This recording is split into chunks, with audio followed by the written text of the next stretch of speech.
کہ جس نے دین پر عمل کر لیا آخرت تو بنے گی ہی انشاءاللہ، اس کی دنیا بھی بن جائے گی، اس کی دنیا بھی آسان ہو جائے گی۔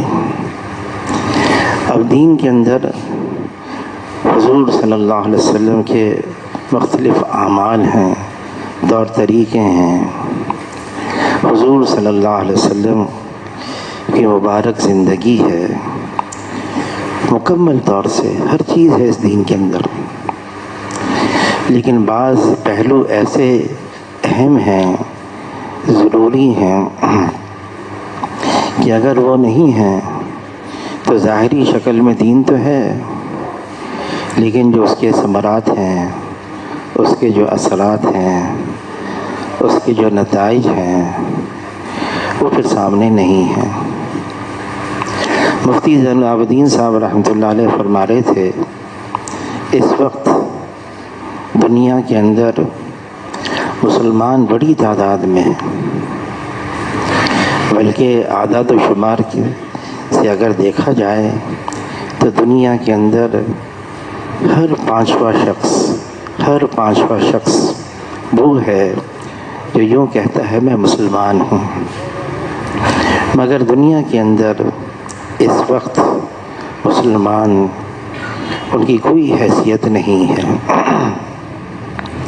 اس کی وجہ یہ نہیں کہ وہ مسلمان ہیں، اس کی وجہ یہ ہے کہ وہ جیسے مسلمان ہونا چاہیے تھے ویسے نہیں ہیں،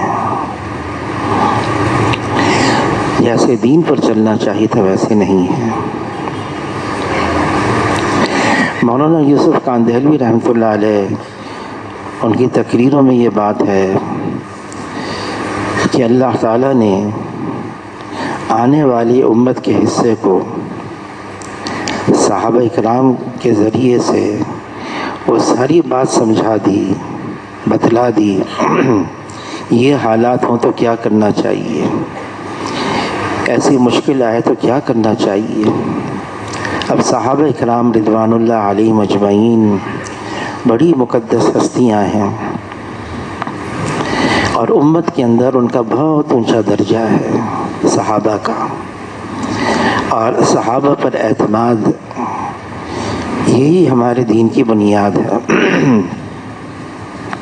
فرمانے لگے مولانا یوسف کاندھلوی رحمۃ اللہ علیہ کہ صحابہ اکرام کی ساری زندگی سے یہ بات پتہ چلتی ہے کہ وہ اکٹھے تھے، جڑے ہوئے تھے، ایک تھے۔ اختلاف تھا، اختلاف کہاں نہیں ہوتا ہے، لیکن اس اختلاف کی وجہ سے وہ الگ نہیں ہوئے۔ پھر فرمایا کہ اللہ تعالیٰ نے شیخین کے دور میں، یعنی ابو بکر رضی اللہ تعالیٰ عنہ اور عمر رضی اللہ تعالیٰ عنہ کے دور میں آنے والی امت کے سامنے وہ اسباب ظاہر فرمائے کہ جس پر رکھ کر اللہ تعالیٰ اجتماعیت کو باقی رکھتے ہیں۔ اور پھر فرمایا ختنین کے دور میں، یعنی عثمان رضی اللہ تعالیٰ عنہ اور علی رضی اللہ تعالیٰ عنہ کے دور میں اللہ تعالیٰ نے آنے والی امت کے سامنے وہ اسباب ظاہر فرمائے کہ جس پر رکھ کر اجتماعیت میں فرق آ جاتا ہے۔ کیا تھا ابو بکر رضی اللہ تعالیٰ کے دور میں؟ ایک بہت بڑا اہم پہلو یہ تھا، برداشت کرنا، سہ جانا، ضبط کرنا، واویلا نہ کرنا، شور شرابہ نہ کرنا، صبر کرنا۔ یہ اتنا اہم پہلو ہے، امت کو یہ سکھایا گیا۔ حضور صلی اللہ علیہ وسلم کی تعلیمات میں یہ بتایا گیا، جس نے صبر کرنا سیکھ لیا، جس کو برداشت کرنے کا ہنر آ گیا، ناگواری، مزاج کے خلاف، طبیعت کے خلاف بات اٹھے اور اس نے اس کو برداشت کرنا سیکھ لیا، اب دنیا کی کوئی طاقت ایسے شخص کو شکست نہیں دے سکتی. یہ قدم قدم پر جیتے گا، ہارے گا نہیں، جیت اسی کی ہوگی. ابو بکر رضی اللہ تعالیٰ عنہ، اب حضور صلی اللہ علیہ وسلم کا وصال ہو گیا. حضور صلی اللہ علیہ وسلم پردہ فرما گئے. اب ابو بکر رضی اللہ تعالیٰ عنہ کو خلیفہ بنا لیا. جب خلیفہ بنایا گیا، 3 دن تک ہر نماز کے بعد ابو بکر رضی اللہ تعالیٰ خود اعلان کرتے رہے کہ دیکھو کسی اور کو امیر بنا دو، کسی اور کو امیر بنا دو، میں اس قابل نہیں ہوں. اس پر جتنے اکابر صحابہ تھے ان سب نے کہا نہ ہم آپ کو بدلیں گے، نہ آپ کی جگہ کسی اور کو امیر بنائیں گے.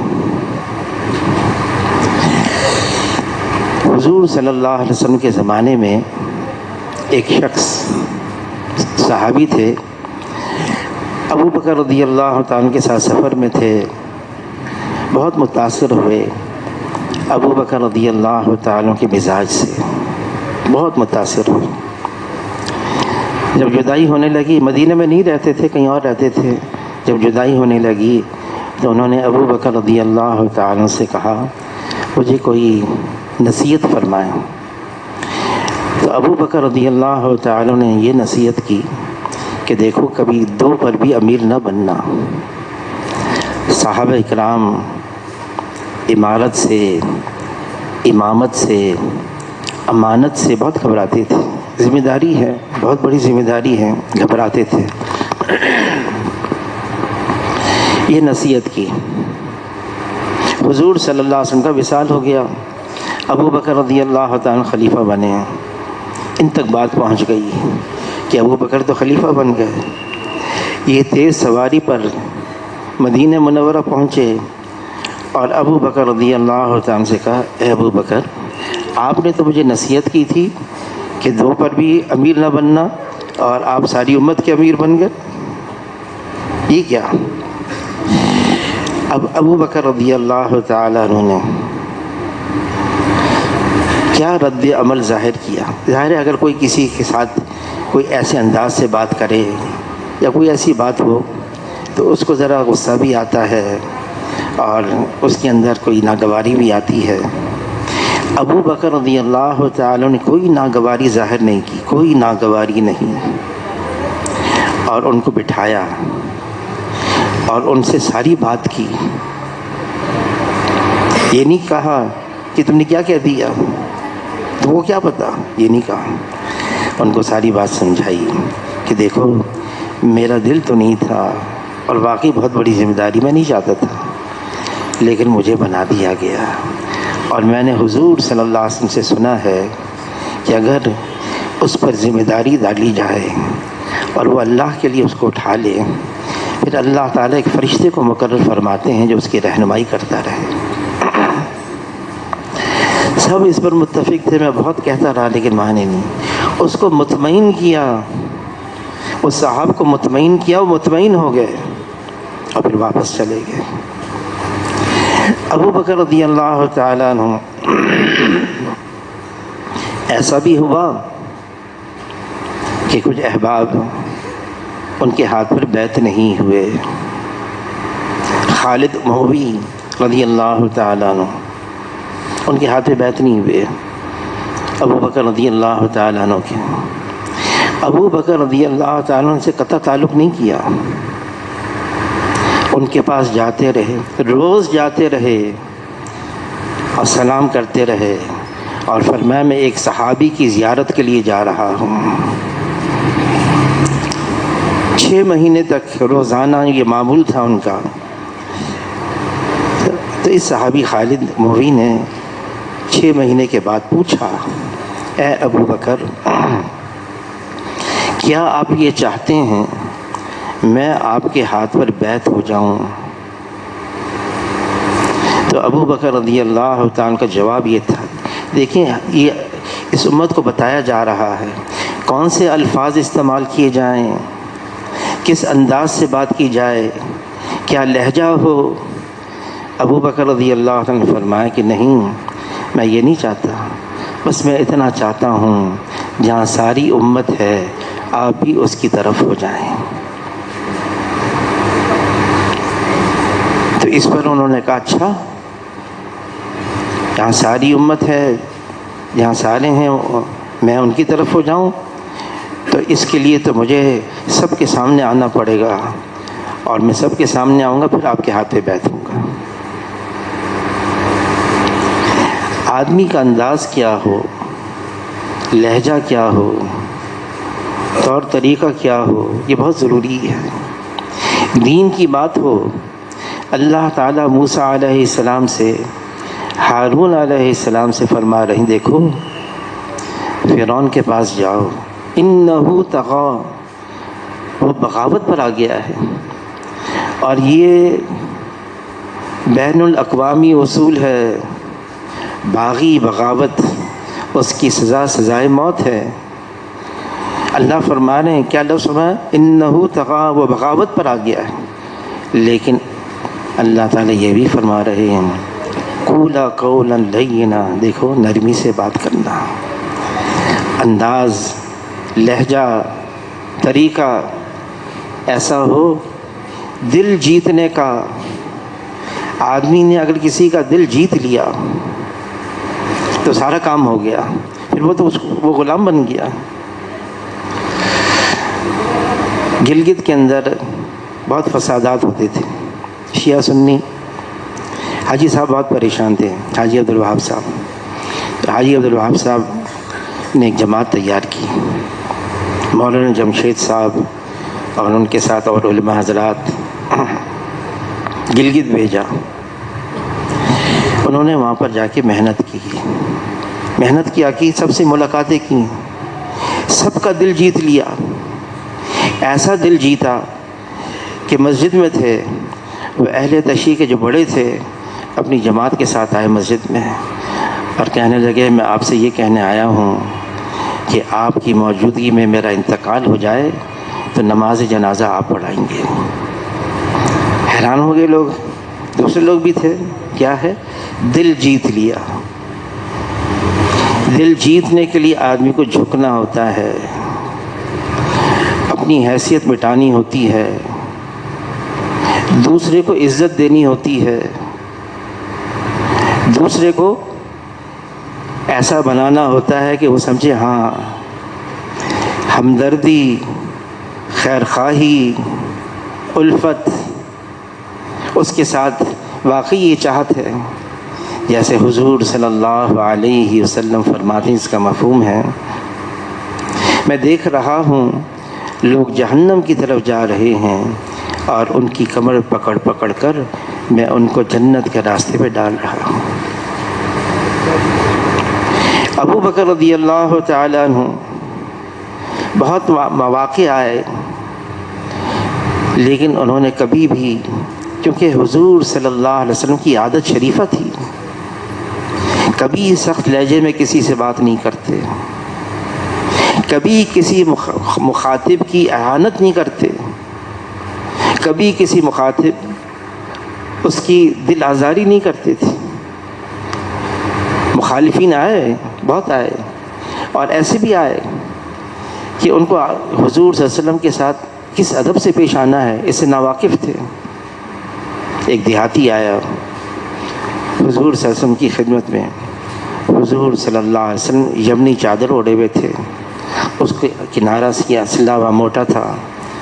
اس دیہاتی نے زور سے چادر کھینچی، ایسی زور سے کھینچی کہ اس چادر کے کنارے کے نشانات حضور صلی اللہ علیہ وسلم کی خوبصورت گردن مبارک کے پر ظاہر ہونے لگے۔ پھر اس نے کہا اے محمد صلی اللہ علیہ وسلم، میرا حصہ جو اللہ نے آپ کو دیا ہے وہ مجھے واپس کریں۔ حضور صلی اللہ علیہ وسلم کوئی رد عمل ظاہر نہیں کیا۔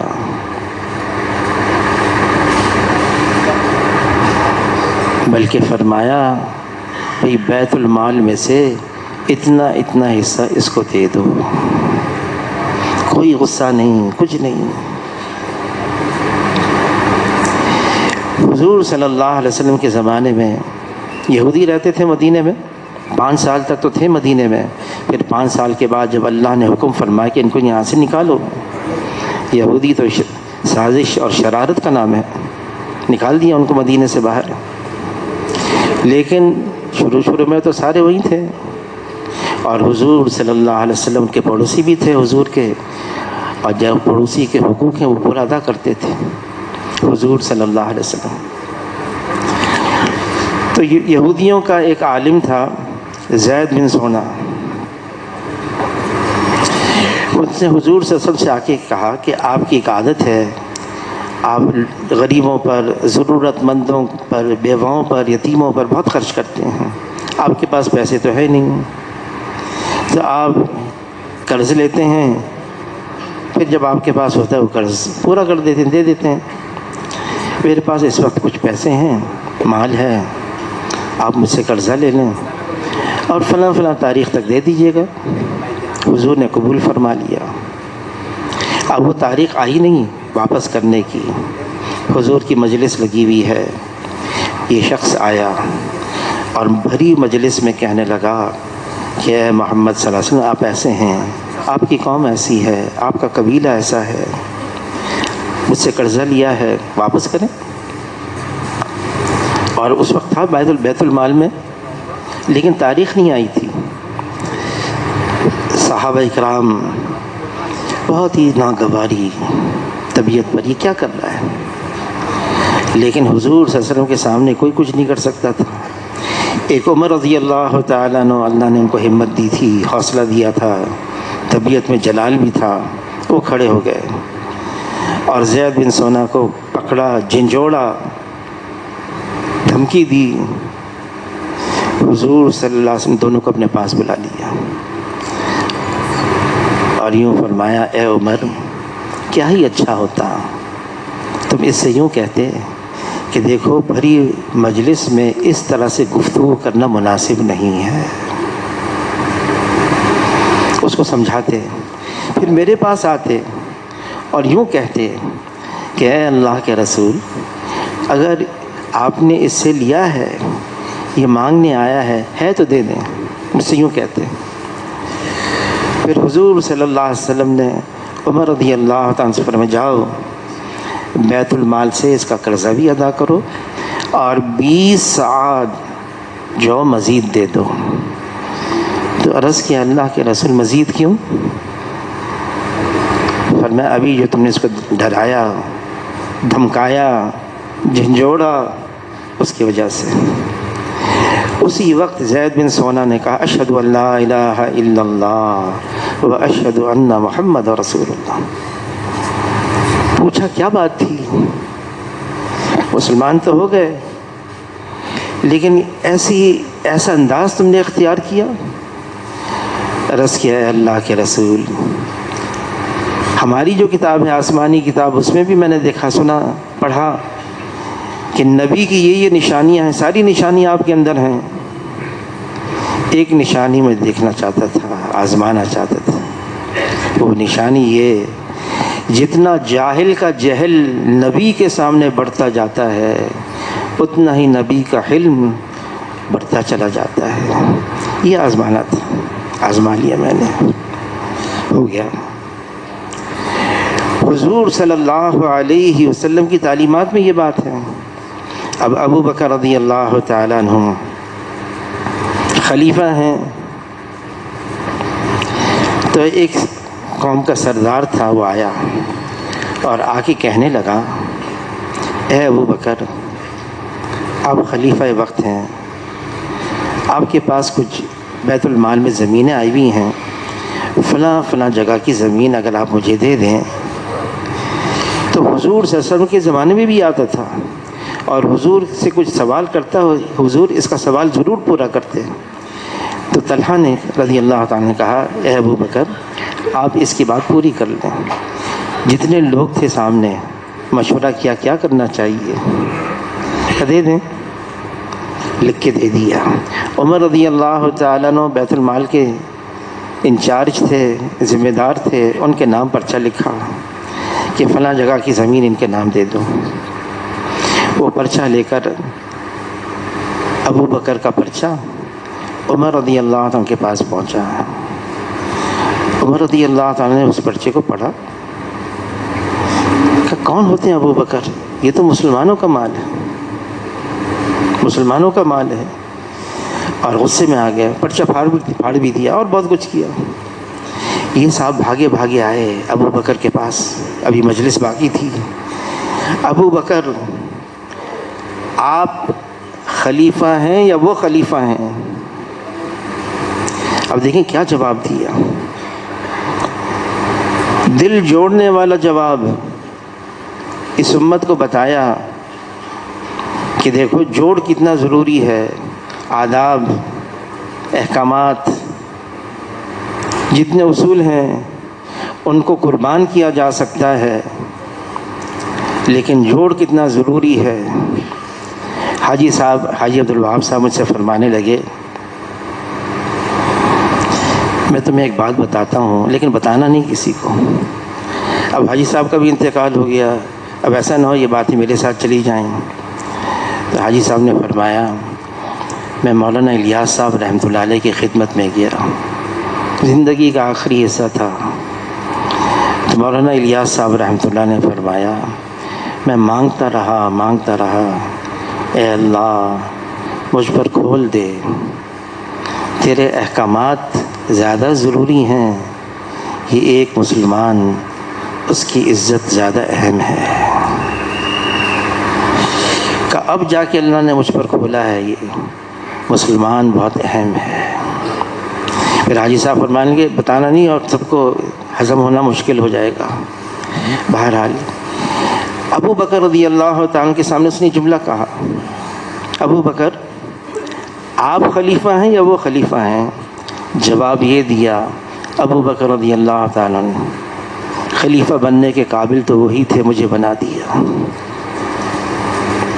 اتنے میں عمر رضی اللہ تعالیٰ نے بھی آ گیا، اے ابو بکر اس کو تو حضور صلی اللہ علیہ وسلم اس وقت دیتے تھے تالیف قلب کے لیے جب اسلام کمزور تھا، اب اسلام تو طاقتور ہو گیا ہے، اور آپ نے کیسے تصرف کر لیا مسلمانوں کی چیزوں پر. تو ابو بکر نے بھی پھر ان کو یہ جواب دیا، اے عمر میں تو شروع سے ہی کہتا تھا تم ہی خلیفہ بننے کے قابل ہو، تم نے تو مجھے بنایا ہے، میں اس قابل نہیں ہوں. بس غصہ ایسا ٹھنڈا ہو گیا. ہم کیا الفاظ ادا کر رہے ہیں، ہمارا لہجہ کیا ہے، ہمارا انداز کیا ہے. دیکھیں ہم ایک امت ہیں اور امت کو اجتماعیت ملی ہے، اور حضور صلی اللہ علیہ وسلم فرماتے ہیں یہ امت جسد واحد کی طرح سے ہے، ایک جسم کی طرح ہے. جسم کے مختلف اعضاء ہیں، سر ہے، دھڑ ہے، سر میں آنکھ ہے، کان ہے، ناک ہے، منہ ہے، دھڑ میں ہاتھ ہے، پاؤں ہیں، یہ سارے اعضاء ہیں. یہ سب ایک دوسرے کی موافقت میں استعمال ہوتے ہیں، مخالفت میں استعمال نہیں ہوتے. مثال دی، اگر یہ چھوٹی انگلی ہے ہاتھ کی، اس میں تکلیف ہے، چوٹ لگ گئی، یہ درد اس انگلی کا نہیں ہے، یہ درد سارے بدن کا ہے. سارا بدن اس درد کو محسوس کرتا ہے اور سارا بدن استعمال ہوتا ہے. اس درد کو کیسے دور کیا جائے. ابو بکر رضی اللہ تعالیٰ عنہ جانتے تھے بہت بڑی ذمہ داری ہے. سعد بن عبادہ رضی اللہ تعالیٰ عنہ انصار کے بڑے تھے، انہوں نے بیعت نہیں کی. ابو بکر نکالا نہیں کہ مدینے سے باہر چلے جاؤ، نہیں، ساتھ ہی رکھا، ان کے ساتھ وہی معاملہ کیا. مخالفین کے ساتھ کیسے معاملہ کیا جائے یہ تو حضور صلی اللہ علیہ وسلم نے اپنی زندگی مبارک میں بتا دیا. عبداللہ ابن ابی بن سلول رئیس المنافقین ہے، کتنا نقصان پہنچایا.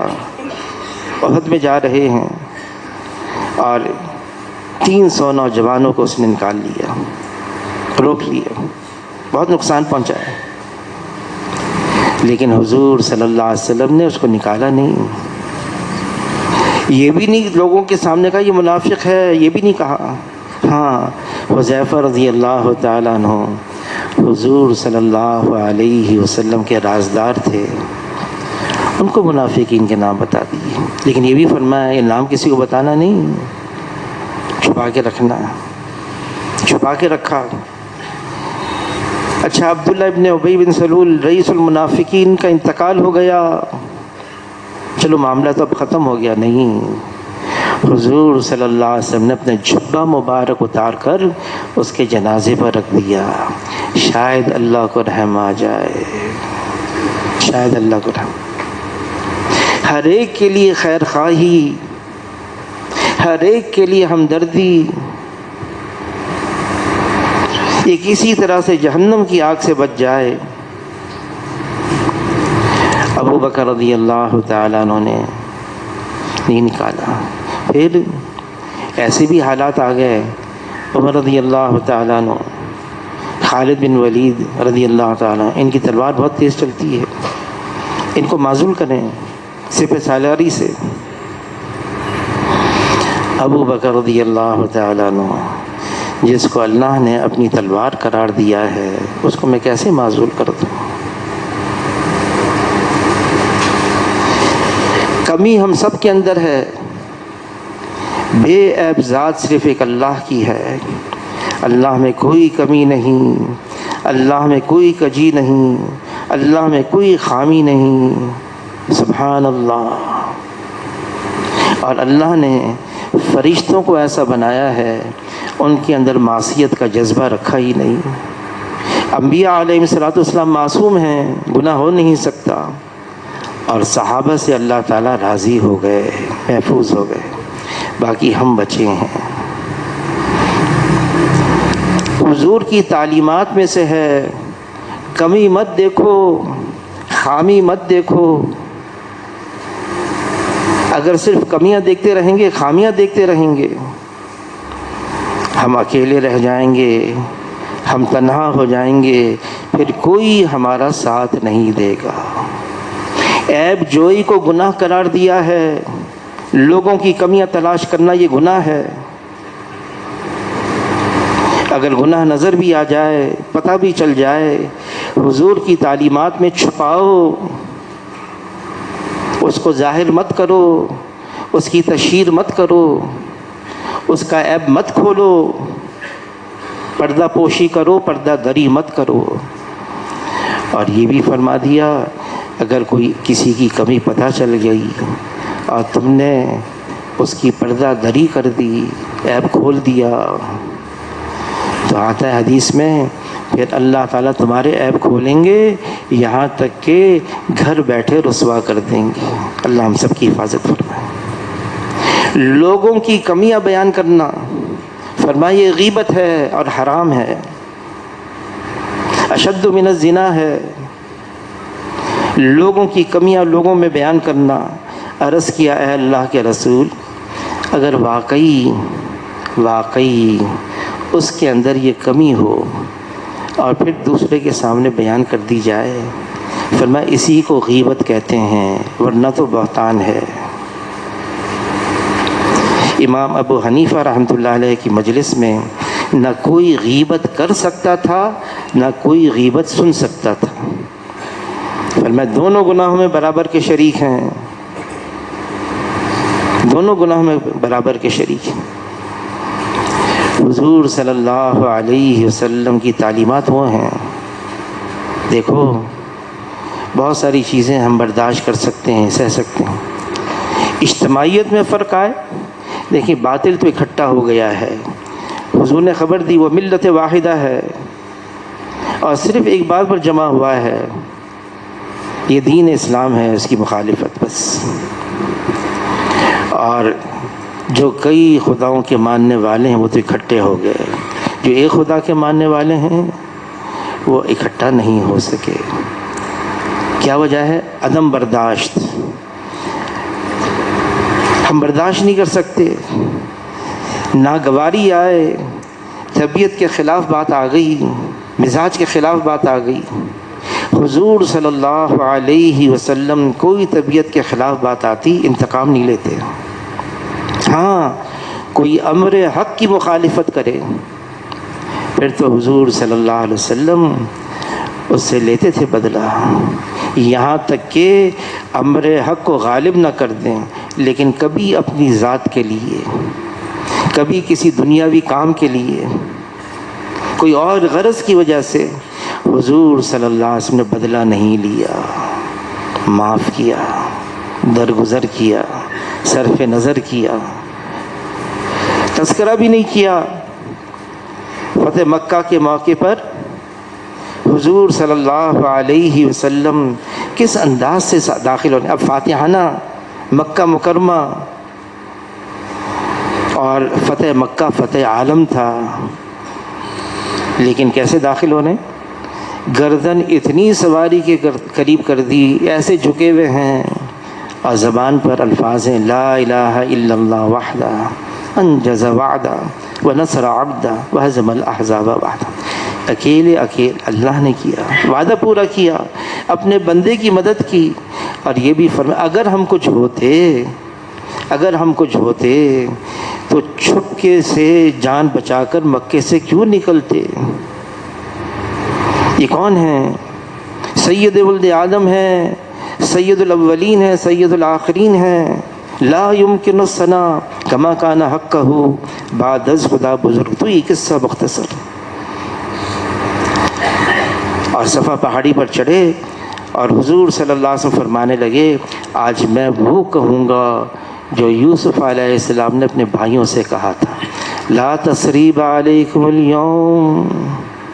آج کسی پر کوئی ملامت بھی نہیں، یاد بھی نہیں دلاؤں گا دیکھو تم نے ایسا کیا تھا، نہیں.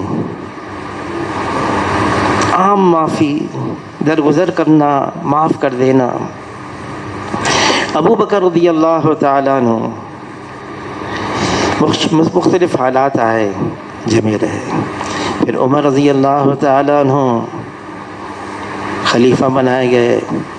خالد بن ولید رضی اللہ تعالیٰ عنہ کو پتہ چلا کہ اب تو عمر رضی اللہ تعالیٰ عنہ خلیفہ بن گئے. انا للہ و انا الیہ راجعون پڑھا اور فرمانے لگے جو ہمارے سب کے محبوب تھے ہمارے درمیان میں وہ تو چلے گئے، اللہ نے ایسے کو مقرر کر لیا جس کی ہم پر محبت کرنا واجب ہے. اور خالد بن ولید رضی اللہ تعالیٰ کیسے معزول کیا؟ بلال رضی اللہ تعالیٰ کو بھیجا، ان کو معزول کرو سب کے سامنے. بلال رضی اللہ تعالیٰ عنہ ممبر پر، خالد بن ولید سامنے، ان کا امامہ لیا اور گلے میں ڈالا، کھینچا اور فرمایا میں نے وہ کیا جو ہمارے امیر نے حکم دیا. اور نیچے اتر گئے اور گلے لپٹ کر خالد بن ولید سے روئے اور امامہ واپس باندھا. فرمایا اے خالد میری محبت تم سے ویسی ہی ہے، کوئی فرق نہیں آیا.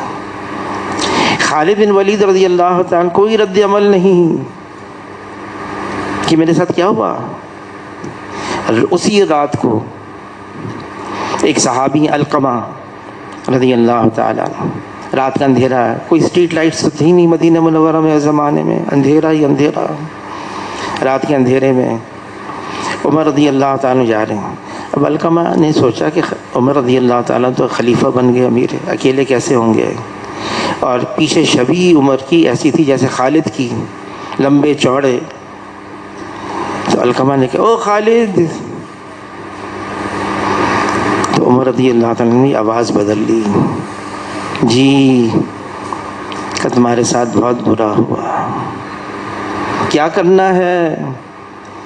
کرنا تو وہی ہے جو امیر نے کہا ہے. وہ سارے اصول اللہ بتا رہے ہیں امت کو کہ دیکھو اجتماعیت کتنی اہم ہے. ابھی پچھلے دنوں رائے میں ایک ساتھی نے کہا کام تو بچ گیا، اجتماعیت چلی گئی لیکن کام تو بچ گیا. ہم آج دین کے فہم سے اتنا دور ہو گئے، ہمیں اس کا احساس ختم ہو گیا کیا چیز اہم ہے، کس کو فوقیت دینی چاہیے، کس کو اہمیت دینی چاہیے۔ حاجی صاحب فرمانے لگے جڑے ہوئے ہیں، اللہ تعالیٰ اونچی سے اونچی تشکیل کو وجود دیں گے، جڑے ہوئے نہیں ہیں، بڑے اصول ہیں، بڑے آداب ہیں، فرمایا اللہ کی کوئی برکت نہیں آئے گی۔ اللہ تعالیٰ جو یہ فرما رہے ہیں نا کہ جھگڑا مت کرنا، لڑنا نہیں، ورنہ کم ہمت ہو جاؤ گے، تمہاری ہوا اکھڑ جائے گی۔ کم ہمت سے کیا مراد ہے؟ حوصلہ ہی ختم ہو جائے گا، حوصلہ ہی ختم ہو جائے گا، ہوا اکھڑ جائے گی، تمہارا روب ختم ہو جائے گا، غیروں کے سامنے کوئی روب نہیں رہے گا۔ روب کیسا تھا؟ وہ تو جب تاتاریوں نے ان کے اندر مشہور ہو گیا تھا بھئی مسلمان جو ہے نا، یہ ایک مسلمان کئیوں پر بھاری ہے، اور مسلمان کو اگر مار دیا جائے تو پھر وہ زندہ ہو جاتا ہے۔ لیکن جب اللہ نے فیصلہ کر دیا مسلمانوں کے روب کا دلوں سے نکالنے کا، اس کی وجہ ہے دین پر ہم اگر نہیں چلیں گے، ہم دین کے مقابلے میں دنیا کو ترجیح دیں گے، ہم اپنی خواہشات کو ترجیح دیں گے، ہم منمانی کرتے رہیں گے، ہم حضور صلی اللہ علیہ وسلم والے اعمال کی قدر نہیں کریں گے، جب یہ ہو جائے گا تو ظاہر ہے اب اللہ نے جب فیصلہ کر دیا روب نکالنے کا، ایک تاتاری نے کہا چلو ایک مسلمان کو مار کے تو دیکھیں، اپنے ساتھیوں کو جمع کیا، ایک مسلمان کو شہید کیا، 24 گھنٹے اس کا پہرا دیتے رہے، زندہ ہوتا ہے کہ نہیں ہوتا ہے؟ 24 گھنٹے دیکھا زندہ ہوتا نہیں ہوگا، یہ تو ایسی ایک بات تھی۔ پھر تو انہوں نے جو حملہ کیا ہے، عمر رضی اللہ تعالیٰ عنہ، انہوں نے جب اگلے دن صبح کو مجلس ہوئی تو خالد سے کہا خالد تمہارے اور علقمہ کے درمیان رات کو کیا بات ہوئی؟ تو خالد نے کہا میری تو کوئی بات ملاقات ہی نہیں ہوئی۔ تو علقمہ کہنے لگے اتنے بڑے آدمی ہو کر کیوں تم بات کو جھٹلا رہے ہو؟ تو خالد نے کہا میں ابھی قسم کھانے کے لیے تیار ہوں، میری ملاقات ہی نہیں ہوئی۔ تو عمر رضی اللہ عنہ نے کہا قسم مت کھاؤ، وہ میں تھا، اور مجھے ایسے ہی لوگ چاہیے جیسے تم لوگ ہو، جڑے ہوئے ہیں۔ جو چیز جڑی ہوئی ہوتی ہے نا اصل سے، میوزیم کے اندر جو چاند کے ٹکڑے زمین پر گرتے ہیں نا وہ رکھے ہوئے ہیں، بہت سارے میوزیم ہیں، ان کو میٹیورائٹس کہتے ہیں۔ چاند اوپر بلندی پر کیسے چمکدار ہیں، جب ان کے ٹکڑے ٹوٹتے ہیں پھر یہ میٹیورائٹس بعض میوزیم میں عجائب گھر میں جمع کر کے رکھا ہے، ان کو جا کے دیکھیں، وہ صرف کنکری ہیں، مٹی ہیں، راکھ ہے، کوئی چمک ان کے اندر نہیں ہے، جڑے ہوئے ہیں، چمکدار ہیں، ٹوٹ گئے، ہٹ گئے، اب وہ مٹی کے ٹکڑے ہیں، راکھ ہیں، کنکریاں ہیں، کوئی حیثیت نہیں ان کی، جا کے دیکھو بس۔ جڑے ہوئے ہیں، اکٹھے ہیں، ایک ہیں۔ اللہ نے ہماری قوت اور طاقت کو اکٹھا رہنے میں رکھا ہے، تقسیم ہونے میں نہیں رکھا۔ مولانا حسین احمد مدنی رحمۃ اللہ علیہ ہندوستان کی تقسیم ہو رہی تھی، انہوں نے مخالفت کی، وجہ بیان کی، دیکھو مسلمان تقسیم ہو جائیں گے اور اگر ضرورت پڑ گئی مدد کی تو ایک دوسرے کی مدد نہیں کر سکیں گے۔ پاکستان بن گیا، مخالفت چھوڑ دی، کہ کیوں چھوڑ دی؟ کہ اس پر تو اختلاف ہو سکتا ہے، یہاں مسجد بنے یا نہ بنے، اور مسجد بن جائے پھر اس پر کوئی اختلاف نہیں۔ عمر رضی اللہ تعالیٰ عنہ جوڑ کے رکھا سب کو۔ ہاں کوئی بات کرتے اور کوئی آ کے کہتا بھئی ایسی بات نہیں ہے، فوراً رجوع کرتے۔ کتنا جہیز ہونا چاہیے، پابندی لگا دی۔ مہر کتنا ہونا چاہیے، پابندی لگا دی۔ مجلس لگی ہوئی ہے، ایک عورت کھڑی ہوئی، جو پابندی آپ نے لگائی ہے یہ حضور سے ثابت ہے؟ کہ نہیں حضور سے ثابت۔ کہ پھر کیا ہے؟ پھر آپ کیسے لگا سکتے؟ واپس لے لی، اپنا حکم نامہ واپس لے لیا، یہ حضور سے ثابت نہیں ہے۔ حضور صلی اللہ علیہ وسلم نے کیا، ہم کریں گے، نہیں کیا نہیں کریں گے۔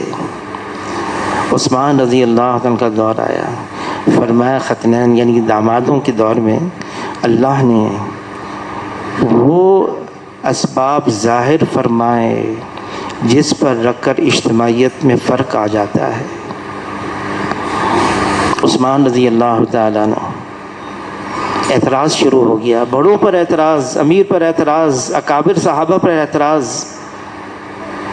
حاجی صاحب فرمانے لگے اس تبلیغ کے کام میں جو سب سے زیادہ نقصان ہوتا ہے وہ بڑوں پر اعتراض پر ہوتا ہے۔ اور میں نے اپنی آنکھوں سے دیکھا، مفتی زین العابدین صاحب رحمۃ اللہ علیہ بیان کر رہے تھے، فرمایا ایک روایت میں آیا ہے 1.25 لاکھ کے قریب انبیاء تھے، ایک روایت میں آیا 2 لاکھ کے قریب انبیاء تھے۔ مولوی صاحب تھے، یہ کہاں سے روایت لے لی انہوں نے؟ حالانکہ بعد میں پھر وہ روایت دکھائی بھی، یہ روایت کہاں سے لے لی؟ میں نے نہیں دیکھی۔ وہ ایسا اعتراض انہوں نے شروع کر دیا، حالانکہ مسجد کے امام بھی تھے، ساری چیز سب چیز چلی گئی، تبلیغ میں نام و نشان تک باقی نہ رہا۔ اعتراض۔ حضور صلی اللہ علیہ وسلم، ترمذی شریف کی حدیث ہے، حجۃ الوداع کے موقع پر حضور صلی اللہ علیہ وسلم اسامہ بن زید کسی ضرورت کے لیے گئے ہوئے تھے، قافلہ جا رہا تھا، حضور نے فرمایا اس کا انتظار کر لو، اس کا انتظار کرو۔ انتظار میں رک گئے، وہ آئے تو کسی نے، چند لوگوں نے یوں کہہ دیا، چند لوگوں نے، اس غلام زادے کی وجہ سے ہمیں روک کے رکھا تھا۔ ترمذی شریف کی حدیث ہے، یہ پھر بعد میں مرتد ہو گئے۔ کیا ہے اعتراض کرنا کسی کے لیے؟ یہ کیسے نہیں؟ بڑوں پر اعتراض۔ عثمان رضی اللہ عنہ کے آخری دور میں اور علی رضی اللہ تعالیٰ کے دور میں دل پھٹ گئے۔ یہ دل کا پھٹنا اتنا خطرناک ہے، مورخین کہتے ہیں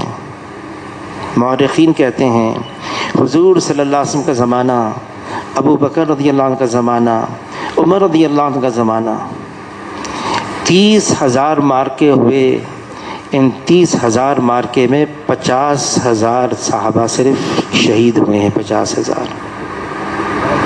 اور صرف ایک میں جنگ صفین میں 1 لاکھ امت کا بہترین حصہ ختم ہو گیا۔ دل پھٹ جائیں، اللہ کی مدد ہٹ جاتی ہے۔ اس کی صورت کیا ہے؟ کیا کریں؟ حاجی امداد اللہ مہاجر مکی رحمۃ اللہ علیہ فرماتے ہیں، اتفاق کی بنیاد عاجزی، تواضع، انکساری ہے، اور افتراق کی بنیاد بڑائی، تکبر، اپنے آپ کو کچھ سمجھنا ہے۔ یہ افتراق کی توڑ کی بنیاد ہے۔ عاجزی، میں کچھ بھی نہیں، میری کوئی حیثیت نہیں ہے۔ یہ صحابہ کرام کے اندر بات تھی۔ یہ ابو بکر رضی اللہ تعالیٰ عنہ، کاش میری ماں نے مجھے جنا ہی نہ ہوا ہوتا۔ عمر رضی اللہ تعالیٰ عنہ، آخری جملہ دنیا سے جاتے ہوئے، اے عمر اگر تیری مغفرت نہ ہوئی تو تیرا کیا بنے گا، تیرے لیے ہلاکت ہے۔ ابھی ابو ملیکہ ایک تابعی ہیں، فرماتے ہیں میں 30 بڑے بڑے اکابر صحابہ سے ملا ہوں اور ان سب کو اپنے اوپر پکا نفاق کا ڈر گزرا ہے، پکا نفاق کا ڈر، کہ ہم منافق تو نہیں۔ یہاں تو مولانا اسلم صاحب رحمۃ اللہ علیہ فرمانے لگے ذرا تبلیغ میں 4 مہینے لگا لیے، اب انتظار کرتے ہیں کہ وہی کب نازل ہوگی۔ نماز پڑھ لیا، بس اب جو باہر جا کے دیکھا کہ اس نے تو نماز نہیں پڑھی ہے، کسی نے حاجی صاحب سے کیوں کہہ دیا حاجی صاحب اتنا پرانا آدمی ہے, اتنا وقت لگایا ہوا ہے, ہر سال 4 مہینے لگاتے ہیں, مسجد کی تعلیم میں نہیں بیٹھتا ہے. تو حاجی صاحب پوچھنے لگے تم تعلیم میں بیٹھتے ہو؟ کہاں میں تو بیٹھتا ہوں بہت پابندی سے. تو حاجی صاحب فرمانے کہ کون اچھا ہوا؟ کہ میں اچھا ہوا. بس یہی ساری بگاڑ ہے. خلقتنی من نار و خلقتہ من طین. وہ تو اللہ کا درباری تھا ابلیس, فرشتوں کے درمیان رہتا تھا. اس نے اللہ کی ذات سے انکار نہیں کیا, اس نے جنت جہنم سے انکار نہیں کیا, آخرت کے دن سے انکار نہیں کیا, اس نے اللہ کے حکم سے انکار کیا. کیوں؟ واستکبرا, بڑائی کی وجہ سے. میں اچھا ہوں, مجھے بنایا ہے آگ سے, اس کو بنایا ہے مٹی سے, میرا نسب اونچا ہے. یہی چیز ہے جو آدمی کو خراب کر دیتی ہے. وہ تو سرائی سرنگو ہو کر پیمانہ بھرتی ہے. جھکنا, دوسرے مسلمان کے سامنے تواضع اختیار کرنا, یہ تو اللہ عزت دے رہے ہیں اس کو, اللہ اس کو اونچا کریں گے. جو دوسرے مسلمان کے سامنے جھک جائے, بچھ جائے. اور مولانا جمشید صاحب فرمانے لگے یہ مت دیکھو یہ کیسا ہے, عمل کر رہا ہے, مسجد میں آ رہا ہے, یہ مت دیکھو. اگر کوئی اتنا ہی کہتا ہے میں مسلمان ہوں, میں حضور صلی اللہ علیہ وسلم کا امتی ہوں, ہم اس کے احسان مند ہوں, اس زمانے میں وہ یہ کہہ رہا ہے, اس کا یہ کہنا امت کو تقویت پہنچا رہا ہے کہ ایک وقت آئے گا صبح کو کہے گا میں مسلمان ہوں, اور شام ہوگی تو کہے گا میں مسلمان نہیں ہوں. ایسے وقت کے آنے سے پہلے اس کا یہ کہنا میں مسلمان ہوں, حضور کا امتی ہوں, ہم فائدہ اٹھا لیں, اس کا دل جیت لیں. جس نے دل جیت لیا تو اس سے جو مرضی کروا دو. اور دل جیتنے کے لیے آداب بتائے ہیں, عاجزی, تواضع, انکساری, دوسرے کے لیے بھلائی کا جذبہ, خیر خواہی کا جذبہ, ہمدردی کا جذبہ, الفت کا جذبہ, نفرت کا جذبہ نہیں, دشمنی کا جذبہ نہیں. اگر یہ جذبات اندر آ گئے, دیکھیں یہ چیزیں ایسی ہیں کہ جو ظاہری اعمال, یہ تو اندر کی چیز ہے نا, پتہ نہیں چلتا ہے. نفرت ہے, دوسرے کے ساتھ کینہ ہے, بغض ہے, حسد ہے, اس کو گرانا ہے, یہ تو اندر کی چیزیں. لیکن یہ اتنی اہم ہیں, یہ ظاہری اعمال سے بھی اہم ہے. حضور صلی اللہ علیہ وسلم نے فرمایا ایک موقع پر, دیکھو ابھی جو مسجد میں داخل ہوگا یہ جنتی ہے. دیکھا کہ ایک صاحب داخل ہوئے, داڑھی سے وضو کے پانی اور بائیں ہاتھ میں ان کے جوتے ہیں. بڑی جستجو ہوئی ہے صاحب, بڑی جستجو, شوق ہوا وہ کون سا عمل ہے اس کے اندر کہ اللہ کے رسول فرما رہے ہیں جنتی ہے. ان کے پاس پہنچ گئے, میں آپ کا مہمان بننا چاہتا ہوں. اور اگر کسی کے یہاں کوئی مہمان آتا ہے نا, اس زمانے میں خوش ہو جاتے, اللہ مجھ سے راضی ہیں, مہمان آیا ہے, اپنے مقدر کا روزی رزق لے کر آیا ہے, جائے گا تو سارے گھر والوں کے گناہوں کو ساتھ لے کے چلا جائے گا. کیا ضرور 3 دن مہمانی کی, مہمان بنے. 3 دن کے بعد کہنے لگے بات یہ ہے, میں نے اللہ کے رسول سے آپ کے بارے میں سنا آپ جنتی ہیں. شوق ہوا کون سا عمل ہے, میں بھی کر لوں, میں بھی جنتی بن جاؤں. اس 3 دن رات میں کوئی ایسا عمل خاص نہیں دیکھا جو میں نہیں کرتا ہوں, آپ کرتے میں بھی وہی کرتا ہوں. تو وہ صحابی کہنے لگے بات یہ ہے, کوئی ایسا عمل تو نہیں. ہاں ایک ہے, جب رات کو سونے لگتا ہوں اپنے دل کو سب کی طرف سے صاف کر لیتا ہوں. کہیں گے واللہ یہی عمل ہے جس کے بارے میں اللہ کے رسول نے آپ کے بارے میں فرمایا آپ جنتی ہیں. دوسروں کے لیے دل صاف ہو, سب مجھ سے اچھے ہیں, سب مجھ سے بہتر ہیں, میں سب سے کمتر ہوں. ابھی اتنا آسان نہیں ہے, یہ تو آدمی کو سیکھنا پڑتا ہے. اس کے لیے بہت نفس کا مجاہدہ کرنا پڑتا ہے, اللہ سے مانگنا بھی پڑتا ہے. حضور نے مانگا ہے, جناب رسول اللہ صلی اللہ علیہ وسلم نے مانگا ہے, اللہم اجعلنی فی عینی صغیرا وفی اعین الناس کبیرا. اے اللہ مجھے اپنی نگاہ میں چھوٹا کر دے, بے شک اوروں کی نگاہ میں اونچا کر دے. اللہ تعالیٰ ہم سب کو عمل کی توفیق عطا فرما دے.